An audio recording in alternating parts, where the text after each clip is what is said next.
I walked into my brother's engagement party, already feeling out of place. Crystal glasses clinked, music hummed. Perfume hung heavy in the air. Then I heard her. The bride leaned toward her friends and whispered just loud enough that the stinky country girl had arrived. Laughter followed. My chest tightened, but I didn't react. None of them knew I was standing in a hotel I owned or that this night wasn't ending in toasts. Before I get into what happened next, tap like and tell me where you're listening from and if you've ever been quietly underestimated, because what happened after that whisper changed everything forever. My name is Peyton Burns. I'm 32, and for most of my life, I've learned how to take up very little space. I speak softly. I listen more than I talk. I wear simple clothes that don't announce anything about me. Not because I lack confidence, but because I learned early that being underestimated can be safer than being noticed. I grew up in a small town where everyone knew everyone else's business. My older brother Ethan was the star. Teachers loved him. Neighbors praised him. My mother Margaret built her pride around him without ever meaning to hurt me. It just happened. At the dinner table, his achievements filled the room. Mine were met with polite nods, like background noise. The only person who truly saw me was my grandmother. She had a way of holding my hand a second longer than necessary, like she was grounding me in the world. When I was a teenager, she told me I was a builder, not of houses or things, but of stability. She promised me a necklace that had been passed down through the women in our family. She said it would be mine one day because I would need the reminder more than anyone else. I left home at 18 with a single suitcase and no goodbye party. I worked whatever job I could find, starting at the very bottom in hotels. Long hours, sore feet, quiet nights eating takeout alone. Over time, I moved up. I learned how everything worked. I saved. I invested carefully. I didn't tell my family. They never asked. For years, I sent money back anonymously. Payments, bills, repairs, medical costs. I didn't want credit. I just wanted them to be okay. So when the invitation to Ethan's engagement party arrived late and almost as an afterthought, I still went. Part of me hoped things had changed, that maybe this time I would walk into a room and feel like I belonged. Standing in that ballroom, though, watching my mother beam beside Ethan and his fiancée, I realized I was still the afterthought. I just hadn't admitted it yet. I tried to disappear into the edges of the room. That's a skill you develop when you grow up knowing you're tolerated, not celebrated. I stood near a tall table, fingers wrapped around a cold glass, watching the party move around me like I wasn't part of it. My mother floated from group to group, smiling too wide, telling the same stories about Ethan. Every sentence started with his name. When she finally noticed me, her smile tightened. Her eyes dropped to my jeans and boots, then back to my face. She leaned in and asked quietly but pointedly if I'd considered wearing something more appropriate. She said Ethan's fiancé came from a refined family, stressing the word like it was a correction. I told her I came straight from work. She sighed the same tired sigh she'd used my whole life and turned away before I finished the sentence. That's when I saw it. The necklace.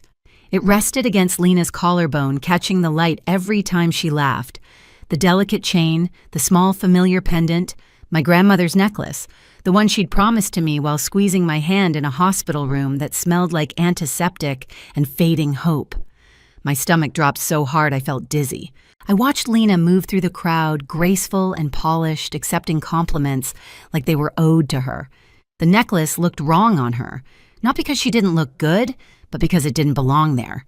I was still staring when she found me. She approached with a smile that never reached her eyes, placing a hand lightly on my arm like we were close. She suggested we talk somewhere quieter.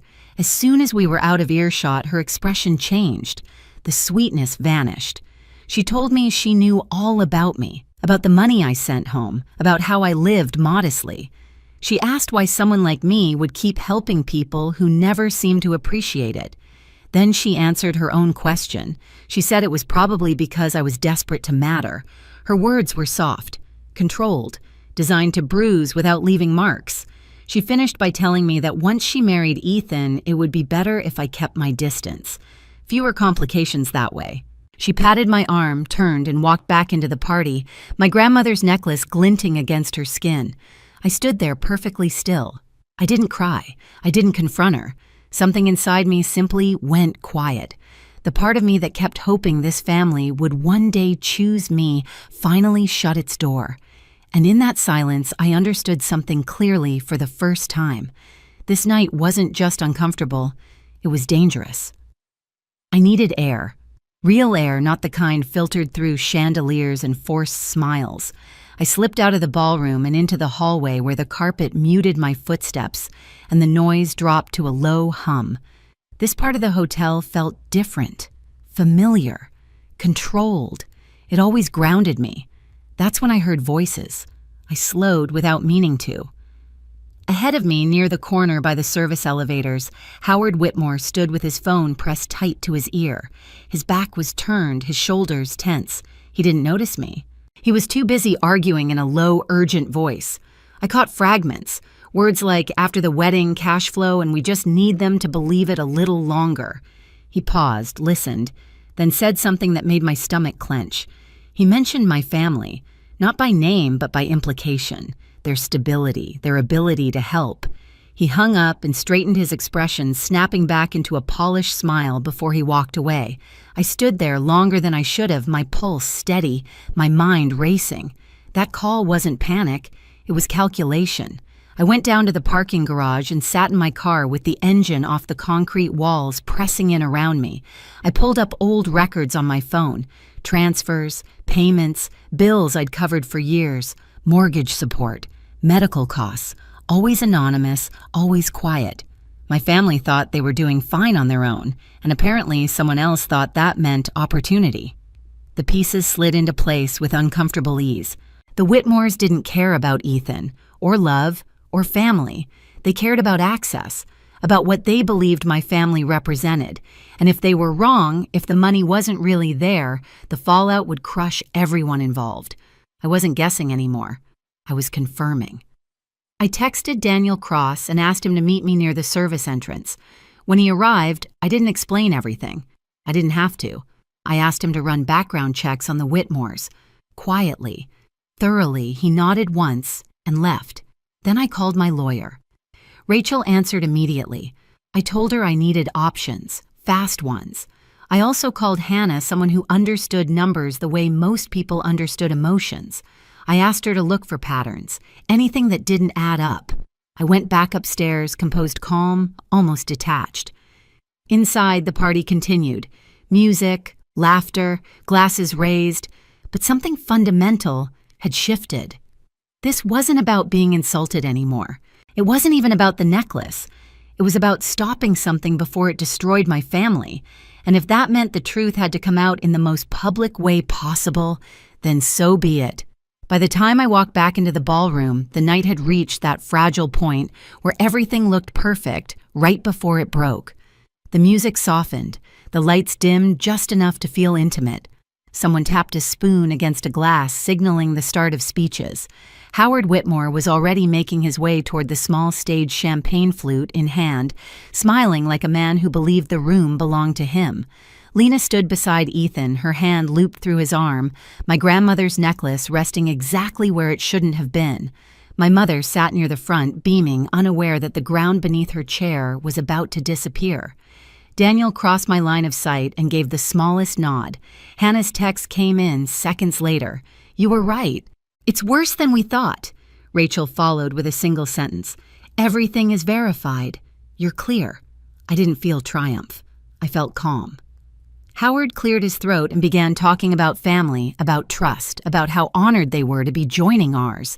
His voice carried confidence practiced over years of telling people what they wanted to hear. He raised his glass toward Ethan and Lena and spoke about legacy, about building something lasting together. That was my cue. I sent one word to Daniel: now. The screens behind the stage flickered. A few guests laughed, assuming it was a glitch. Then the slideshow of engagement photos vanished, replaced by a stark white page filled with official-looking text. The room went quiet in stages like a wave rolling through a stadium. Howard's smile froze. The document on the screen showed a financial summary. Clean, simple, names highlighted, numbers rounded, payments flowing into places they shouldn't have. Another page followed. A different state. The same pattern, then a third, and a fourth. The room filled with murmurs as people leaned forward trying to make sense of what they were seeing. Howard stammered into the microphone, calling it a mistake, a technical issue. He motioned frantically toward the booth. No one moved. The next image appeared, a photo of Lena, younger, different hair, different name beneath it. She went still. The color drained from her face as quickly as if someone had pulled a plug. Elaine Whitmore reached for Howard's arm, whispering urgently, but there was nowhere left to hide. The documents kept changing. Reports, summaries, patterns anyone could follow if they were willing to look. Ethan turned to Lena, confusion written across his face. He searched hers for reassurance and found none. My mother looked between them, her smile gone, her hands clasped too tightly in her lap. I stepped forward, then the sound of my boots against marble cutting through the silence. Conversations died mid-sentence. Heads turned. I felt hundreds of eyes land on me, some recognizing me for the first time all night. Daniel's voice came through the speakers, steady and professional, introducing me not as a guest, but as the person responsible for the room they were standing in. I took the microphone gently from Howard's hand. He didn't resist. "I'm sorry to interrupt," I said, my voice even, "but I think everyone deserves to know what they're celebrating." Lena finally found her voice. She accused me of lying, of being jealous, of trying to ruin her happiness because I couldn't stand being on the outside. Her words came fast, sharp, desperate. I didn't argue. I didn't raise my voice. I simply gestured to the screens. "These records were reviewed by professionals," I said. "They show a pattern of taking money under false pretenses, moving it through accounts, and leaving others to deal with the consequences.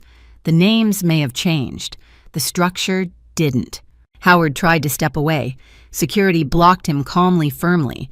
Elaine began to cry, insisting there had been a misunderstanding, that everything could be explained. "That's exactly what this is for," I said quietly. The doors at the back of the ballroom opened. A woman in a dark suit walked in, badge visible, her presence cutting through the room like a blade. She wasn't rushed. She didn't need to be. 2 others followed her. She introduced herself and stated clearly and without drama that there were ongoing investigations connected to the information displayed. She asked Howard and Elaine to come with her. Howard's confidence collapsed in real time. His shoulders sagged. His voice cracked. He tried to say my name like it was a plea. Lena turned to Ethan, her grip tightening on his arm. She begged him to believe her, to remember what they had, to not let his sister do this. Her voice broke raw and frightened. Ethan looked at her for a long moment. Then he stepped back. "I don't know who you are," he said quietly. "I don't think I ever did." Something in Lena snapped. She screamed, accusing me of destroying everything, of being exactly what she'd called me earlier. She lunged forward, but security intercepted her easily. As they guided her away, the necklace slipped from her neck and hit the floor with a sound far louder than it should have made. The room felt hollow after they were gone. I picked up the microphone one last time. "The food is paid for," I said. "The bar will stay open. You're welcome to stay or leave as you choose." Nervous laughter rippled through the crowd. The DJ hesitated, then started the music again, softer than before. I walked over to my mother and showed her my phone. Transfers, payments, bills. Years of support she'd assumed came from someone else. She stared at the screen, then at me, her expression folding inward. Ethan found me near the bar later. He didn't speak at first. When he finally did, it was to say he was sorry. Not loudly, not dramatically, just honestly. I held my grandmother's necklace in my palm, its weight familiar grounding. The party didn't end with cheers or applause. It ended with truth, and that I realized was far more powerful. The days that followed felt quieter, like the world had exhaled after holding its breath too long. The investigations moved forward without drama. There were statements, meetings, careful language. Consequences unfolded the way they always do when truth is finally allowed to stand on its own. Ethan came by a few days later. No excuses, no speeches. He looked smaller somehow, stripped of the certainty he'd worn his whole life. He told me he kept replaying the signs he'd ignored. I told him healing doesn't start with explanations. It starts with listening. He nodded like that was something new to him. My mother called after that. Her voice didn't carry authority this time. It carried weight. She said she hadn't known. I told her that wasn't the same as not being responsible. I showed her the records again, the payments, the bills, the years I'd stayed invisible so no one would feel indebted to me. She cried quietly, not to be forgiven, but because something had finally broken open. The necklace came back to me without ceremony. I didn't put it on right away. I held it for a long moment, instead, feeling the cool metal settle into my palm like a promise kept, even if it arrived late. We didn't fix everything, not even close, but the pretending stopped, and that mattered more than apologies. Some endings aren't clean, they're honest, and honesty, I've learned, is the first real step toward peace. A few weeks later, I hosted a small breakfast at the hotel. A young woman from a rural town sat at the table, nervous, unsure if she belonged. I made sure she did. Watching her listen, learn, and slowly relax reminded me why I stayed quiet for so long and why I don't have to anymore. If you've ever been underestimated, overlooked, or made to feel small by your own family, you're not alone. Share your story in the comments, and if this resonated with you, subscribe so you don't miss what comes next.